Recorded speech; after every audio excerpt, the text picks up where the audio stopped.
Vamos orar. Senhor, nosso Deus e Pai, mais uma vez nos colocamos diante do Senhor. Obrigado, Deus, por tudo aquilo que nós já vimos e ouvimos nesta noite. Obrigado, Deus, porque temos a certeza que o Senhor usará o Teu servo, que será, ó Deus, ministro da Tua palavra nesta noite. Usa o Teu servo, ó Deus, da forma que o Senhor quiser.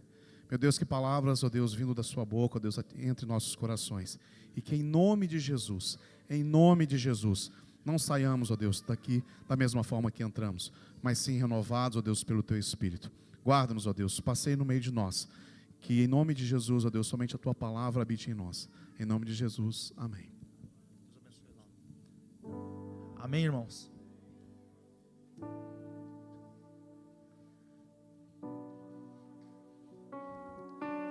Gostaria de convidar os irmãos a se colocarem, tomarem seus assentos, por gentileza. Antes de começar, irmãos, propriamente dito, essa mensagem, eu gostaria de,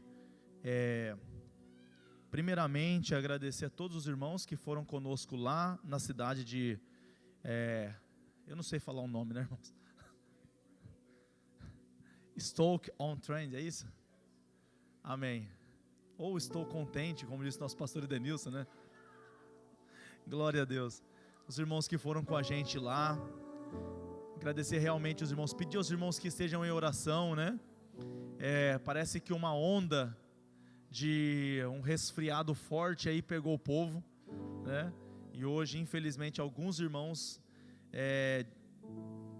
mandaram mensagem falando que não poderiam vir, né? E a minha mãe mesmo, ela está muito doente, coitada, está lá em casa, acamada, uma gripe forte, né, irmãos? Esses vírus que andam rondando aí, né? Então, peço aos irmãos que estejam em oração. Também o nosso irmão Luiz pediu oração, está com a filhinha doente. Vamos estar, irmãos, orando uns pelos outros aqui, neste culto e também nas nossas casas, amém? Eu gostaria de pedir uma atenção dos irmãos. Nós temos aqui alguns avisos para a igreja que está fixado aqui, e nós vamos sempre relembrar acerca desses avisos, para que cada vez mais esses avisos se tornem parte da nossa liturgia, amém? Nós temos aí os irmãos que estão cuidando da segurança da igreja, como eu tenho falado para os irmãos, preparados aí para nos ajudar, nos socorrer, caso aconteça algo, né, irmãos, algum infortúnio, nossos irmãos estão aí para nos abençoar. Portanto, na porta, ali do lado de fora, né, peço sempre aos irmãos que estejam aí atentos com esses irmãos, para que eles não estão brincando, não estão aí querendo aparecer, irmãos, estão fazendo realmente algo que é para o nosso bem. Então, se porventura algum irmão conversar, pedir uma ajuda, um apoio, por gentileza, acate com respeito, com amor, como fazem os cristãos, amém? Também nós pedimos aos irmãos que, como ao findar do culto, né, nós gostamos de fazer ali o nosso momento de confraternização, comer uma coxinha, tomar um refrigerante, e geralmente o pessoal depois disso vai embora. A gente precisa recolher depois todo o lixo, né, tudo aquilo que fica na igreja. A gente pediu para os irmãos tomarem água só naquele lado de fora, né, estarem bebendo a sua aguinha ali, para que não ocorra de trazer o seu copo ou a garrafa aqui para dentro da igreja. E eu sei que não é por maldade, mas acabamos esquecendo, né? Deixamos ali no pé da cadeira. Eu mesmo já aconteceu comigo, né? Sou o primeiro aqui a assumir a culpa. Então, peço aos irmãos que tomem água ali na recepção, amém? Peço aos irmãos que não movimentem as cadeiras da cozinha, principalmente da cozinha para cá, porque geralmente nós temos ali, depois do momento do louvor, momento com as crianças, nós não temos espaço, irmãos. A gente está orando a Deus para que Deus nos envie, né, uma solução, Deus nos abra portas, mas por enquanto o espaço que temos é a cozinha, e a cozinha é usada para a aula das crianças. Então, aquelas cadeiras são reservadas às crianças. Alguns irmãos às vezes, né, hoje, graças a Deus, nós não estamos tendo esse problema, mas geralmente quando a igreja lota muito, está muito cheia, os irmãos pegam uma cadeira ali, né, e aí fica um pouco desconfortável para a gente, causa um pouquinho de incômodo. A gente pede para os irmãos terem essa percepção, esse amor no coração, de não ficar com essa movimentação. Nós temos o ministério de recepção e integração, que se você estiver precisando de uma ajuda, vai te indicar aí o local onde você sentar, vai arrumar o local para você. né? Isso é tudo para organização do nosso templo. Os irmãos que porventura ficarem de pé, né, no fundo da igreja, que não forem obreiros, né, nós vamos pedir por bondade para os irmãos estar sentando, não por maldade, mas justamente por essa questão de organização do culto. Irmãos, isso é muito importante, esse aviso que eu deixei aqui. Nosso templo, os irmãos perceberam que a gente monta e desmonta todo sábado. Então o Osiel, cadê o Osiel? Está ali, né? O Osiel, esses irmãos que tocam instrumento, eles chegam aqui todo dia às 5 horas, 4 horas às vezes, né, para montar toda essa estrutura. Então eles montam as caixas, montam o som, porque é tudo, nós preparamos já para ficar fácil para a gente montar e desmontar, para que nós tenhamos o nosso som. Acontece que após o culto, né, as nossas crianças, que são uma bênção, inclusive eu tenho 2, eles sobem aqui, irmãos, e eles vêm arrebentando tudo, né, cheio de saúde, né. O Caleb é um deles, né. Então eu peço aos irmãos por bondade, né, após o culto, né, se caso ver o filho aqui, né, na guitarra, no violão, na bateria ali, dá uma seguradinha, né. É difícil, eu sei, mas pelo menos nesse espaço até os irmãos desmontarem, que os irmãos vão perceber que eles vão desmontar isso aqui com muita facilidade, mas é perigoso, irmãos. Por exemplo, aquela caixa de som, a parte da coluna ali, ela é pesada, pesa em torno de 20, 30 quilos. Então, primeiramente, para a segurança da criança, para não acontecer nada de... O último culto, quase que o contrabaixo caiu na cabeça de um abençoado aqui. Então, meus irmãos, assim, segura um pouquinho a criança, os irmãos vão estar tirando todos os instrumentos, toda a caixa de som aqui, depois está liberado, irmãos, amém? Mas nesse momento, eu peço para os irmãos segurarem um pouquinho as crianças, até os irmãos removerem os instrumentos ali, amém, igreja? Também queria chamar aqui a Vitória Jordana, por bondade, vem aqui, Vitória, com a filhinha Crowe, é isso, né? E também queria chamar a Daniele, por bondade, isso. São 2 mulheres, pode ficar de frente para a igreja ali, para a igreja conhecer vocês. Elas estarão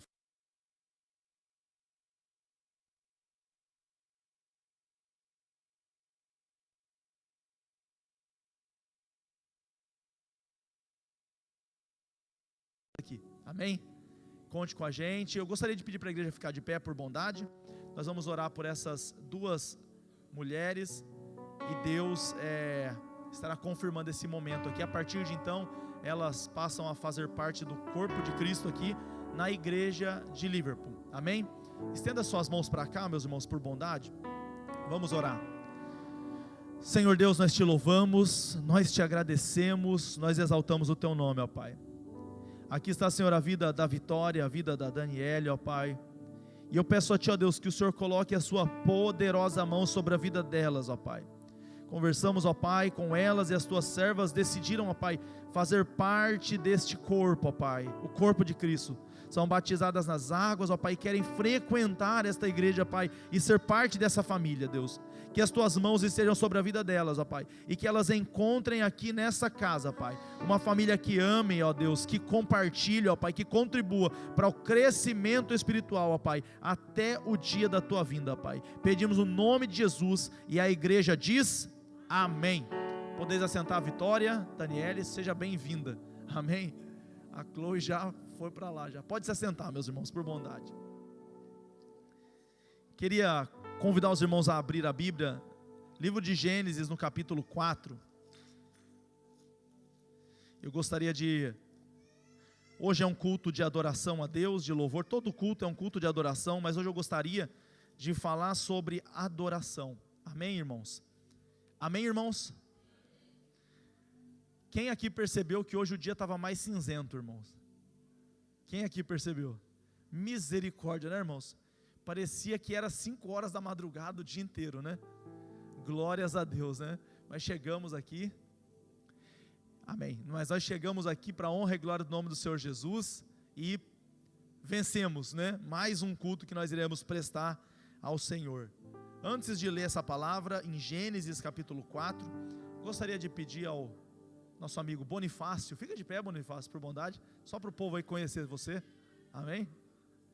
Bonifácio é amigo do meu amigo italiano, Francesco, Pode se assentar por bondade, Bonifácio. Você é muito bem-vindo aqui, viu, meu querido? É uma honra receber você aqui, ó.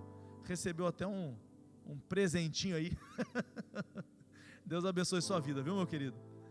O Francesco está querendo ser visitante todo dia, irmãos, para ganhar o voucher da coxinha. É esperto ele, mas é bênção de Deus, né? Deus abençoe, seja bem-vindo, viu, Bonifácio? Uma honra ter você aqui, meu querido. Os irmãos acharam a Bíblia aí? Gênesis capítulo 4, vamos falar sobre adoração. Diz assim a palavra do Senhor, versículo 1: Conheceu Adão a Eva, sua mulher, e ela concebeu e teve a Caim, e disse: alcancei do Senhor um varão. E teve mais o seu irmão Abel, e Abel foi pastor de ovelhas, e Caim foi lavrador da terra. Aconteceu, ao cabo de dias, que Caim trouxe do fruto da terra uma oferta ao Senhor, e Abel também trouxe dos primogênitos das suas ovelhas e da sua gordura. E atentou o Senhor para Abel e para a sua oferta, mas para a oferta de Caim, mas para Caim e para a sua oferta não atentou. E irou-se Caim fortemente, e descaiu-lhe o seu semblante. E o Senhor disse a Caim: por que te iraste, e por que descaiu o teu semblante? Se bem fizerdes, não haverá aceitação para ti? E se não fizerdes bem, o pecado jaz à porta, e para ti será o seu desejo, e sobre ele deve dominares. Amém, irmãos? Amém? Meus amados, eu gostaria de falar, não à toa, que a Bíblia Sagrada nos traz aqui, no dia de hoje, essa mensagem, uma mensagem sobre adoração, e não por acaso também que a Bíblia traz, nos primeiros 5 capítulos das Sagradas Escrituras, um texto como esse, um texto que fala de adoração. Amém, meus irmãos? Então eu gostaria de tratar com os irmãos aqui hoje, conversar com os irmãos e pregar a palavra do Senhor, acerca da onde está o problema, e aonde nasce o problema. Amém? Nós percebemos um problema aqui logo no começo da humanidade, logo no início da fundação de todas as coisas. Problema que é adoração, problema que é o louvor ao Senhor. Nós sabemos que a finalidade do homem, irmãos, não é adorar ao Senhor. Um homem pode viver, crescer, morrer, sem nunca dar glória a Deus, sem nunca exaltar o nome do Senhor. Mesmo assim o Senhor continua sendo Deus. É uma questão da escolha humana. E quantos nesse caminho adoraram, exaltaram, glorificaram o nome do Senhor, viveram santificando e adorando o nome do Senhor, e quantos assim viveram totalmente alienados da realidade em que Deus existe. Nem por isso Deus deixou de ser Deus. Deus é Deus. Nós sabemos que a finalidade do homem, e foi para isso que Deus nos criou, é glorificar a Deus. Nós nascemos, fomos criados para glorificar a Deus. Nesse sentido, se eu tenho uma vida de devoção ao Senhor, se eu me entrego às boas obras, a socorrer o próximo, a curar os enfermos, a estender a minha mão, a usar de caridade e amor com as pessoas, glorifico a Deus quando faço essas boas obras, sendo filho de Deus. Entretanto, se cruzo os meus braços e escolho ser um alienado da realidade de Deus, a Bíblia nos mostra, e a Bíblia nos fala essa verdade, a Bíblia nos mostra que Cristo é glorificado de maneira igual. Naquele grande dia, no dia do juízo final, quando os nossos olhos fecharem aqui nessa terra, e quando nós estiverem diante do Deus Todo-Poderoso, Deus será glorificado, tanto nas suas boas ações, como nas suas más ações, porque como aquele juiz que dá a sentença, 100 anos de condenação, prisão perpétua, E na sequência o povo aplaude e diz: que juiz abençoado, que juiz justo, que homem honroso, condenou como deveria condenar, fez como deveria ser feito, a justiça está sendo aplicada. Logo, nós entendemos que Deus também é glorificado. Um parênteses, basta vocês olharem para no Brasil, né, a nossa bancada de deputados e senadores. A grande maioria e uma grande parte dessa bancada de deputados e senadores são delegados, juízes aposentados ou os que estavam na ativa, e depois de um caso de grande repercussão, após operarem com justiça, ganharam fama. Sim ou não, irmãos? Nós conhecemos muito casos assim. Então, o objetivo do homem é glorificar a Deus. Foi para isso que nós nascemos. Amém, irmãos? Nós nascemos para glorificar a Deus, e o glorificamos nas nossos pontos fortes, mas também o glorificamos se cruzarmos os nossos braços. No dia em que Deus aplicar a justiça, Ele será glorificado. Se nós nascemos para glorificar a Deus, então só existe um caminho, só existe uma estrada a pegar. E por isso que Jesus disse: eu sou o caminho, a verdade e a vida. O caminho ali é artigo definido. Jesus está dizendo assim: só tem um, e esse caminho sou eu. O caminho é Cristo, é o Filho de Deus que tira o pecado do mundo. E a história da salvação nós conhecemos, de um Deus bondoso que enviou o seu Filho, que morreu na cruz por nós, ao terceiro dia ressuscitou e hoje está assentado à destra de Deus.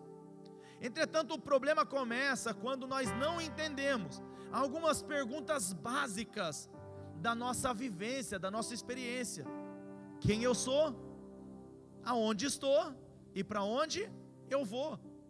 São perguntas básicas que a filosofia trabalha, mas quando olhamos para a cruz de Cristo, e em Cristo entendemos primeiramente quem somos. Uma pessoa com a identidade em Cristo resolvida é feliz, porque você é tudo aquilo que Jesus Cristo disse que você é. Você é filho amado, você é lavado, redimido no sangue do Cordeiro, você foi comprado com precioso sangue, você é precioso, valioso ao Senhor. Jesus te ama com amor eterno, isso está escrito na palavra. E a Bíblia vem para resolver essa questão e dizer para você quem você é. Você é filho de Deus. Amém, meus irmãos? Você é descendência de Deus. Você veio de Deus. Foi gerado em Cristo. Cristo te comprou com precioso sangue. Para onde iremos, irmãos? Para onde iremos? Nos aguarda a eternidade. Nos aguarda aquilo que Deus preparou para nós. O Marx, ele disse assim, que a religião é o ópio do povo, o coração do mundo sem coração, a alma de um mundo aflito. A religião é o ópio do povo, dizia o Marx. O que ele não sabia é que o cristianismo não é religião, porque religião significa religare, e significa o homem tentando se apegar a Deus. E nós vemos ali na Basílica de São Pedro, em uma pintura ali na Itália, o homem assim com a mãozinha estendida e Deus quase tocando, né? Mas não toca. E a pintura está gravada para dizer que o homem não conseguirá, com as suas forças, com a sua máxima força, que não conseguirá alcançar o Senhor. Então religião é o homem buscando Deus. Agora o evangelho é a mulher que varre a casa em busca da dracma. O evangelho, aleluia, glória ao nome do Senhor, é o pastor que vai atrás da ovelha perdida. O evangelho é o pai que olha de longe e vê o filho na porteira da fazenda, e o filho não pode entrar porque está vestido de mendigo, mas o pai, segundo o texto diz, vai correndo ao encontro. Então, irmãos, você só está aqui hoje porque Jesus foi ao teu encontro. Deus foi ao teu encontro.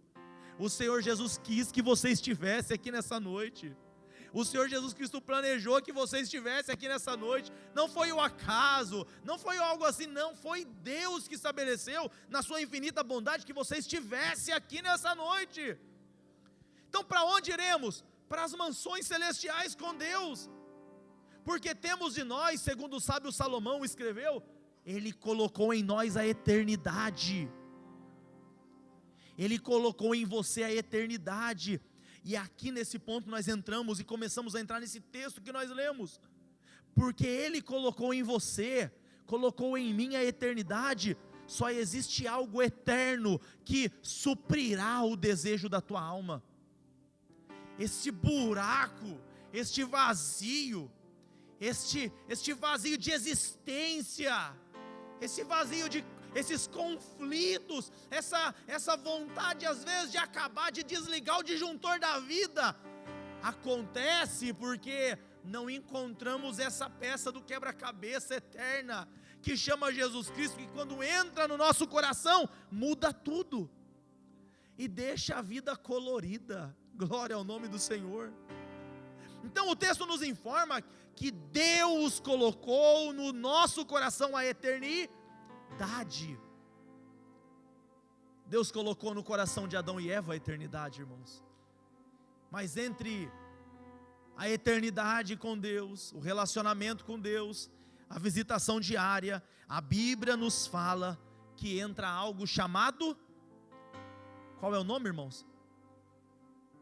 Pecado. Pecado, parece, irmãos, simples, mas eu preciso falar isso.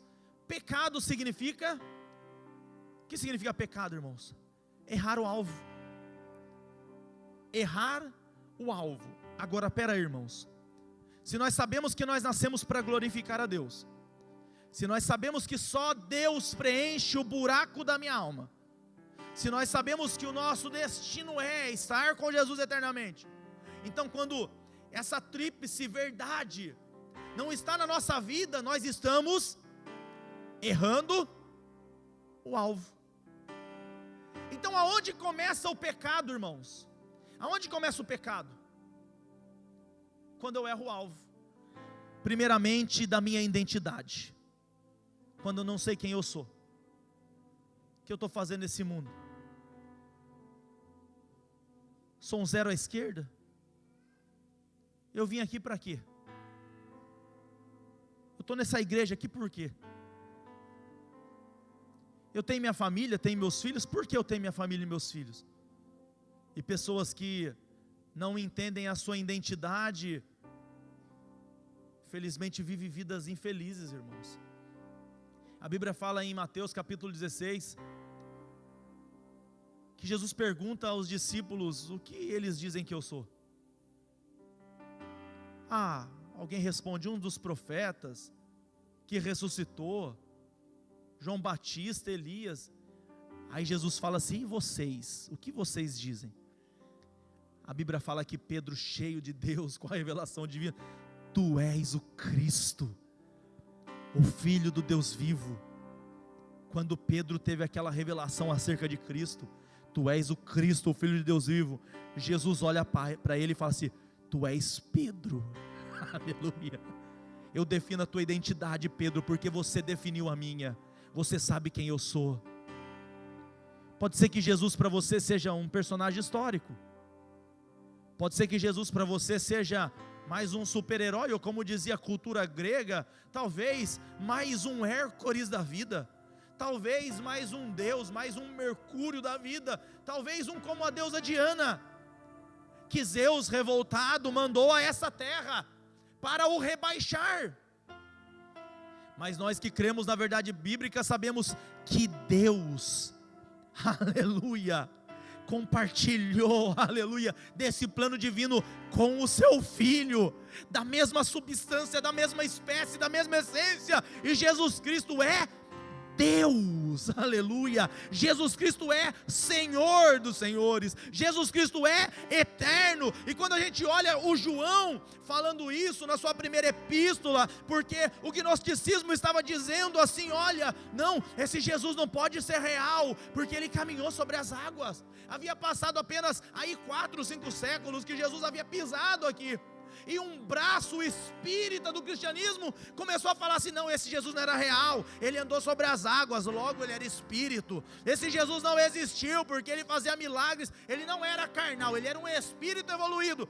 Aí João pega a caneta e escreve assim, olha, na sua primeira: os que os nossos olhos viram, aquilo que os nossos olhos viram, aquilo que os nossos ouvidos ouviram, e aquilo que as nossas mãos pegaram, aleluia, foi isso que nós vimos e anunciamos a vocês, a verdade do reino. Jesus é Senhor. Logo, irmãos, quem você é? Quem você é, irmãos? Não podemos errar o alvo, irmãos. Pecado começa aí, e a gente precisa ter a nossa identidade para que nós prossigamos no texto. Primeiramente, resolva quem você é em Cristo Jesus, a sua identidade.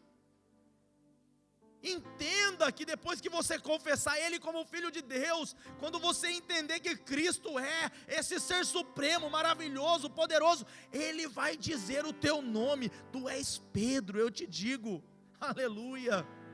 Vai dar significado à tua vida, vai dar preenchimento no teu coração. Precisamos acertar o alvo.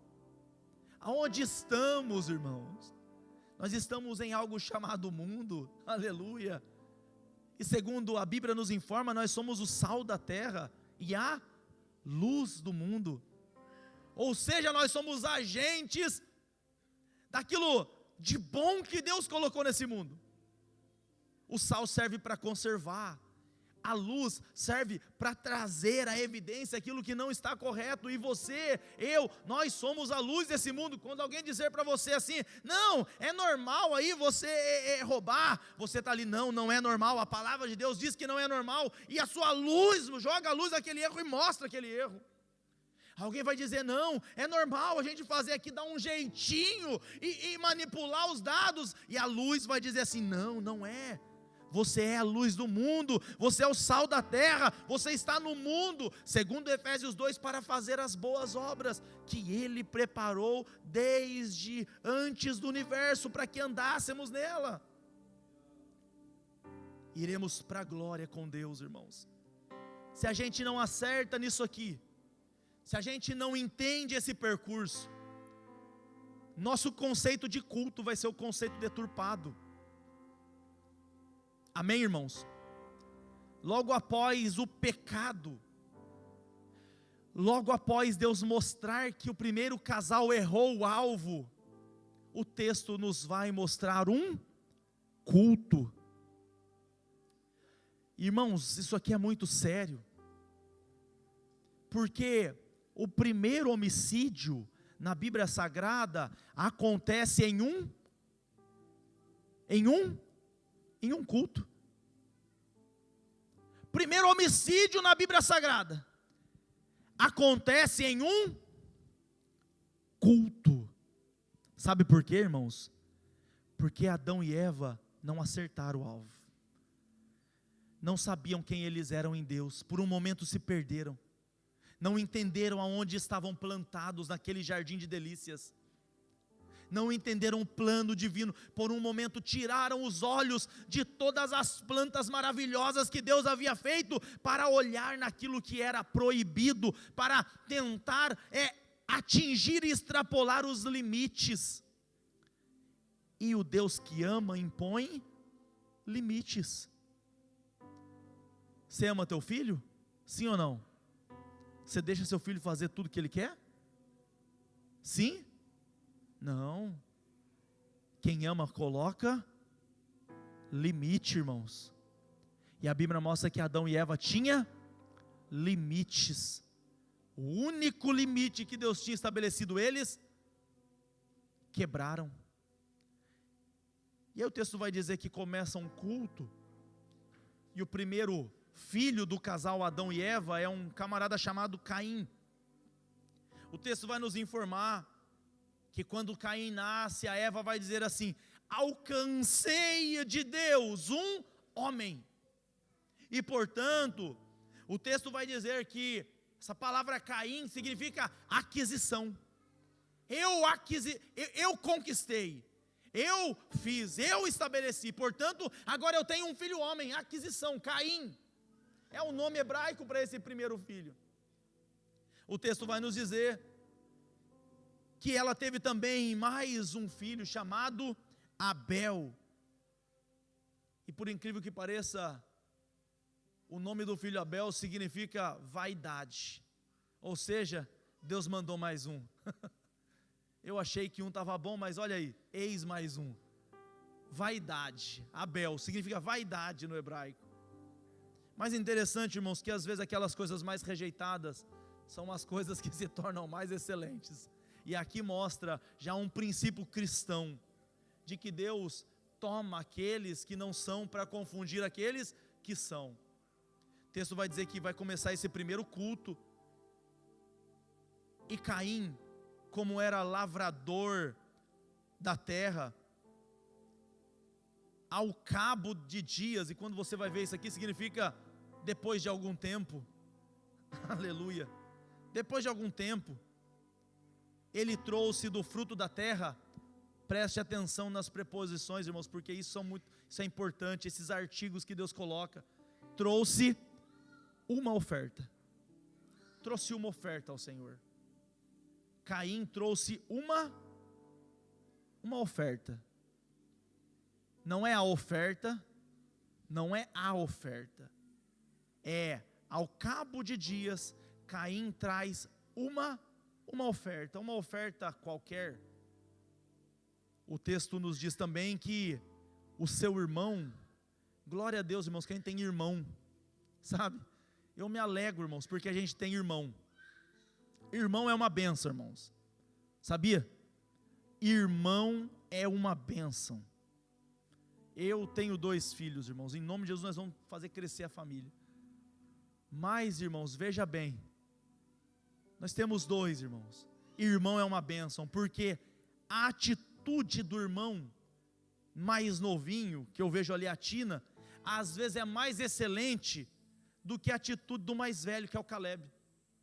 Caleb é o primogênito, cresceu rodeado de mima ali, né, e tal. Mas às vezes quando eu vejo a Valentina, eu olho para ela, a bichinha às vezes é mais educada, respeita mais, fala uma vez, ela já obedece, sabe? Sabe por quê? Porque ela observa, e ela vê que o Caleb às vezes recebe uns não, um pouco mais forte, e ela já sabe que quando o pai fala, ela já, opa, irmão é uma bênção. A Bíblia fala que no tempo de Noé, Noé condenou a sua geração por causa do teu trabalho.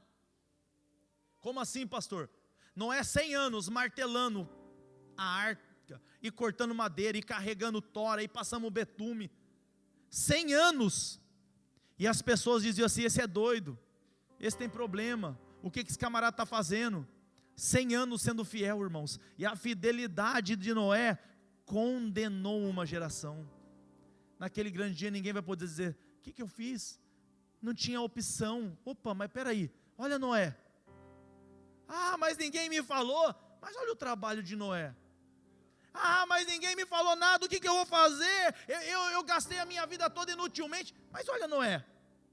Então o irmão é uma bênção, porque irmão, às vezes a excelência dele, sabe, nos tira da inércia. Eu estou falando de mim, irmãos. Eu cresci num lar com 4 mulheres, e a minha mãe, eu vou falar que hoje ela não está aqui, glória a Deus. A minha mãe passava um pano para mim, irmãos. A minha mãe passava ali porque eu trabalhava de madrugada, acordava 3:30 da manhã, ia para a roça trabalhar. A minha mãe já acordava minhas irmãs e falava assim: arruma a cama do teu irmão. Acredita nisso, irmão? E eu acordava assim, a minha mãe já chegava com o café da manhã assim prontinho para mim. Está aqui o café da manhã. Algo fantástico, irmãos, né? Depois que eu casei, me lasquei, irmãos. As coisas não foram como eu pensei, né? Mas glórias a Deus, a gente começou ali a ver como a vida de fato funcionava. Mas irmão, é uma bênção, porque eu pegava a cama, fazia a cama, achava que estava bom, né? Aí vinha minha irmã e falou assim: mas você não aprende mesmo, cara. E pegava o lençol, e batia o lençol, e colocava no sol, e tacava um amaciantinho, né? Depois pegava, eu ia deitar, aquela cama estava limpinha, cheirosinha, bonitinha. Quando as minhas irmãs não estavam em casa, mas era um caos para mim. A excelência das minhas irmãs mostrava a minha mediocridade. Como eu era fraco na minha limpeza do meu quarto, irmãos. Como eu era pobre do conhecimento cleaner, que os irmãos aí, alguns dominam, né? Era muito ruim nisso, irmãos. A Bíblia fala que Caim tinha um irmão chamado Abel. E enquanto Caim traz uma oferta, ao cabo de dias, o texto vai dizer assim, que Abel trouxe dos primogênitos das ovelhas. Aleluia. Olha aqui, irmãos, o Caim pega uma oferta qualquer num culto. Ah, hoje é culto, bora. O que a gente tem aí? Ah, sei lá, pega aí qualquer coisa aí, vai. É uma oferta qualquer. Vamos para o culto. Ah, não, pode chegar, qualquer jeito, não tem problema não. Ah, vamos cantar lá de qualquer coisa. Não, não pega nada. Não, mas para que ensaiar, rapaz? Ninguém lá é profissional. Para que cantar, ensaiar a semana inteira? Ninguém lá canta bem. Para que eu vou estudar o texto bíblico para pregar para os irmãos lá? Ninguém é formado, não tem nenhum doutor. O Caim pensou isso também. Mas o Abel vai, quando ele vai oferecer uma oferta ao Senhor, irmãos. Irmãos, escute isso aqui, irmãos, eu falo com amor no coração. Sabe, a mediocridade incomoda, irmãos. Quem é que gosta de estar do lado de uma pessoa medíocre, irmãos? Que faz tudo mequetrefe, desculpa a palavra, uma coisinha ali, outra lá, não sei o que, sabe? Incomoda isso. Eu acho que talvez essa falta de excelência de Caim incomodou Abel. Abel falou: não, eu preciso fazer diferente. E escolheu das ovelhinhas dele a melhor, a mais branquinha. Ele fez questão, Laudo, de escolher dos primogênitos. Olhou aqui, ó, qual nasceu primeiro? Se nasceu primeiro, era mais gordinha. Aleluia. Se nasceu primeiro, irmãos, alguém aqui já lidou com gado, já lidou com animal, sabe do que eu estou falando. A primogênita, irmãos, é aquela que você ama, que você coloca nome, sabe? Eu tive lá na roça mais de 200 galinhas, lá na roça de Pouso Alegre, mas nas primeiras eu colocava nome, depois, irmãos, nascia 20, 30, né? Eu não queria nem saber, eu só queria saber que eu ia comer no dia, né? Eu passava a mão, se veio você aqui, né? Mas aquelas primeiras não, é quem deu a luz aquele negócio, né? Não, aquelas não se toca, tem nome. E o Abel, irmãos, pega uma ovelhinha, irmãos, da primogênita. O texto vai dizer assim, que ele traz das suas ovelhas e da sua gordura, ou seja, trouxe algo excelente para o Deus Todo-Poderoso. Sabe o que Abel tinha no coração? Eu não posso errar o alvo. O problema acontece na adoração nossa, irmãos. Se a gente erra aqui, a gente erra em tudo. Por isso a adoração é algo fundamental. Que quando a gente fala em glorificar a Deus, quando a gente fala de exaltar o nome do Senhor, nós fazemos isso o adorando. E para o adorar, nós precisamos o adorar com excelência. Não podemos errar o alvo na adoração. O Abel traz algo para o culto. Traz uma ofertinha linda, maravilhosa, uma ovelhinha perfeita, gordinha, e sacrifica aquilo. O texto vai dizer assim: o Senhor atentou para Abel e para a sua oferta, mas para Caim e para a sua oferta não atentou. E isso aqui é lindo, irmãos, porque isso aqui nos mostra que Deus não olha a oferta, mas primeiro Ele olha o ofertante. Jesus estava observando as pessoas que depositavam as suas ofertas, e de repente uma senhorinha, aleluia, chega diante de Deus com um pouquinho que ela tinha. Segundo o texto, era tudo que ela tinha, umas moedinhas, e ela chegou e deposita na caixinha de oferta. E Jesus falou assim: na verdade eu digo a vocês que muitos depositaram aqui grandes quantias, mas daquilo que lhes sobrava, Caim, a oferta de Caim. Jesus disse assim: essa entretanto deu tudo o que ela tinha. Aleluia. Sabe por quê, irmãos? Porque quem é excelente, a oferta dele custa a sua vida. Glória ao nome do Senhor. E foi isso que aconteceu com Abel, irmãos. A oferta de Abel custou a vida dele. A oferta de Abel é tão excelente que ele coloca a sua vida em risco. Ele deposita a sua ovelhinha amada, gordinha, diante de Deus, e o texto diz que Deus se agradou dele. E porque Deus se agradou dele, o irmão o assassinou. Irmãos, o problema do culto, se a gente não resolve a raiz do problema, a comunhão da igreja fica comprometida. Se a gente não ataca a raiz do problema, o crescimento da igreja fica comprometido. Porque a gente não sabe o que a gente vem fazer aqui num culto de sábado à noite. A gente acha que a gente vem aqui para encontrar o Thales, para encontrar a Joyce, para ver o irmão Petrônio, para conhecer os irmãos, para dar risada, vamos fazer algo diferente. Poucos são aqueles que preparam algo para Deus que custa a sua vida. Aleluia. Senhor Deus, estou entregando tudo para o Senhor nessa noite, Pai. Hoje eu cheguei aqui nesse sábado, Pai amado, para entregar a minha melhor adoração para o Senhor. Senhor Deus, eu vou fazer isso limpando o chão da igreja. Eu vou fazer isso pregando no púlpito, mas vou pregar o meu melhor. Eu vou fazer isso tocando o teclado, mas vou tocar aquilo que eu puder tocar de melhor. É da minha gordura, Pai amado, é dos primogênitos do meu rebanho. Eu vou fazer algo para o Senhor que custa a minha vida. Jesus disse: aquele que vir após mim e me seguir precisa renegar a si mesmo, tomar cada dia a sua cruz e seguir. Problema, versículo 5: irou-se Caim fortemente e descaiu-lhe o seu semblante. Com todo o amor do mundo, irmãos, olha para o teu irmão do lado. Eu não faço isso, né? Mas dá uma olhada no semblante dele, como que está, irmãos.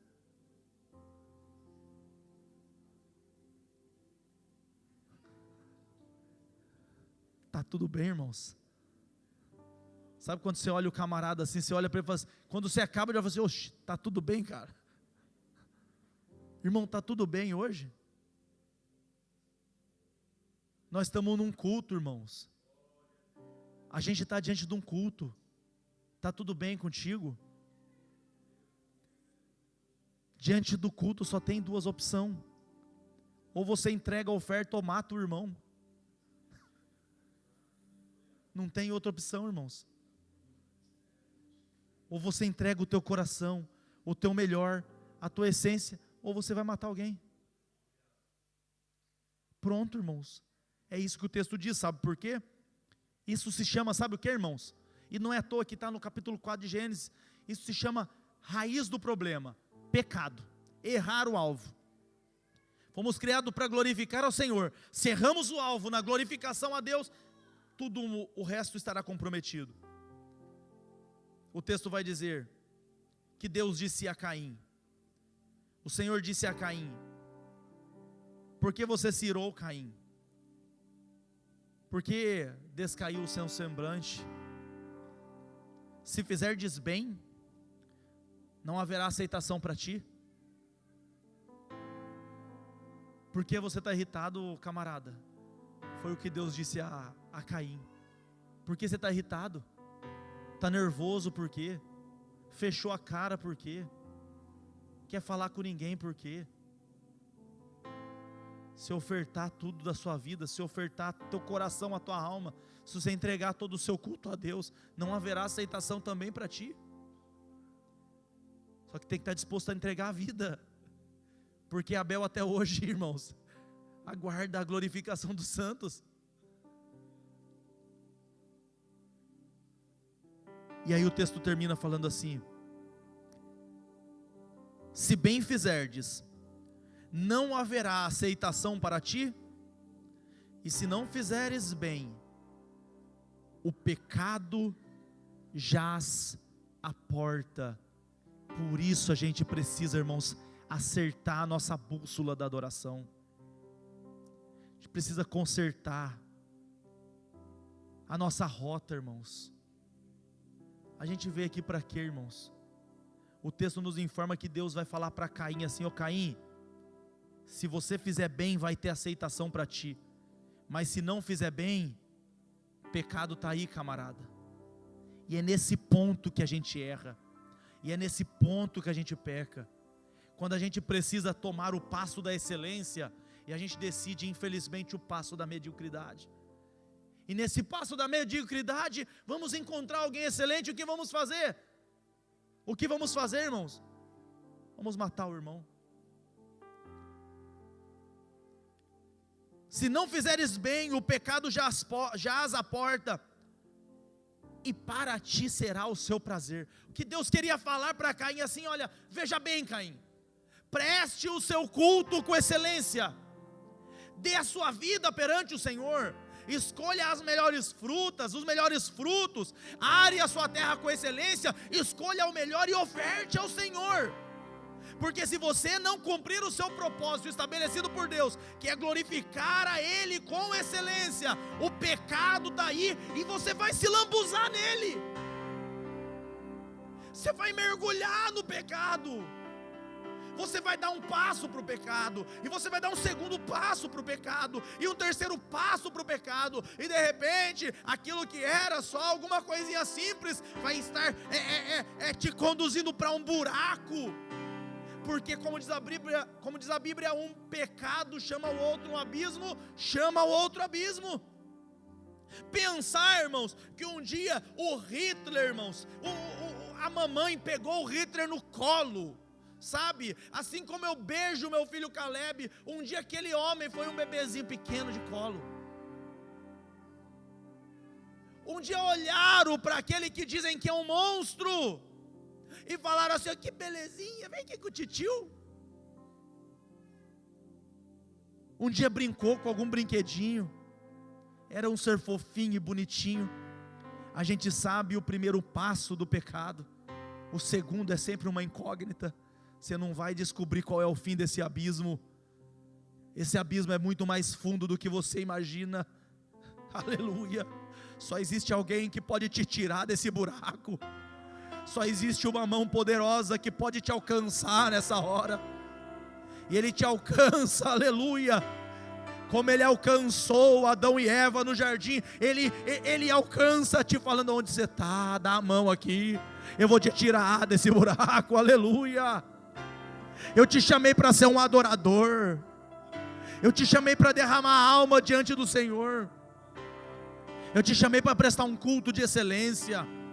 Não erre o alvo nessa noite. Se coloque de pé por bondade. Hoje é um culto de adoração. Eu queria convidar os irmãos para adorar ao Senhor. Eu gostaria de chamar o Ministério de Louvor para cantar aqui. O irmão Fábio. Nós vamos adorar ao Senhor. Só que nesse louvor, irmãos, nós iremos adorar a Deus com essa entrega. Você vai adorar ao Senhor com esse louvor, irmãos, com isso no coração: eu não quero errar o alvo, Pai, eu quero acertar o alvo. Enquanto a gente louva ao Senhor, talvez você possa procurar no seu coração as vítimas, aleluia, da tua falta de excelência. Quem você machucou às vezes com o seu julgamento. Ele é muito intenso demais, esse é um fanático. Irmãos, eu já fui muito estudioso na universidade. Quando eu fazia a Universidade Federal de São Paulo, lá em São Paulo, São José dos Campos, era muito estudioso.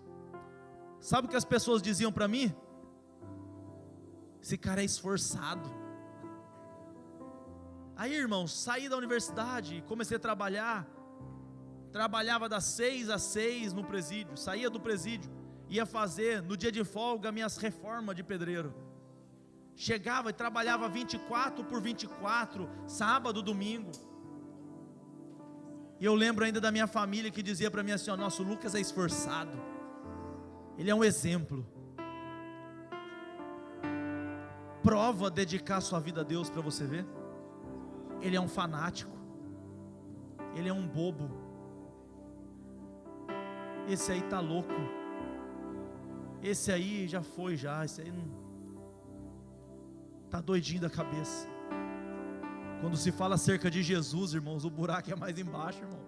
Aleluia. A situação é mais séria. Quando fala acerca da cruz de Cristo, meus amados irmãos, o negócio fica mais pesado.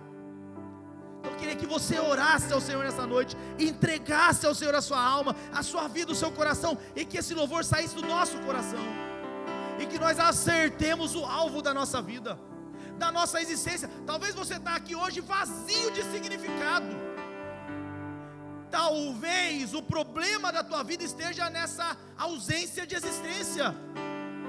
Experimente oferecer ao Senhor a sua vida, a sua alma, a sua inteligência, o seu coração, e essa peça do quebra-cabeça que falta vai entrar na sua alma, vai entrar na sua vida, vai entrar no seu coração, porque foi para isso que Ele nos fez, para sermos imagem e semelhança do Senhor. Amém? Louvemos ao Senhor nessa noite.